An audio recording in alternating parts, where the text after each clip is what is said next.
வணக்கம். விஜயலட்சுமி ஃபுட் ப்ராடக்ட்டில் சத்து மாவு ரெடி பண்ணியிருக்கோங்க.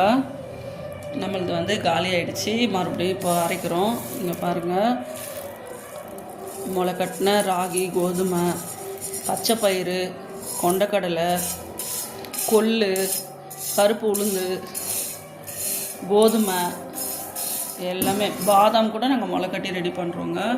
இங்கே பாருங்கள், இவ்வளோ சூப்பராக எல்லாத்தையும் கழுவி காய வச்சு வறுத்து ஆற வச்சுருக்கேங்க. இப்போ அரைக்கணும். நம்ம மிஷின்லேயே தான் அரைப்போம். நட்ஸ் வகை, சீட்ஸ் வகை கூட எல்லாமே சேர்த்துருக்கோங்க. இந்த தடவை தாமரை விதை, பூசணி விதை, தர்பூசணி விதை, கீர்னி பழம் விதை எல்லாமே சேர்த்துருக்கோம். ரொம்ப நல்லதுங்க உடம்புக்கு. இதில் பாருங்கள், அக்ரூடு, முந்திரி, பாதாம், பிஸ்தா எல்லாமே சேர்த்துக்கோங்க. வணக்கம்.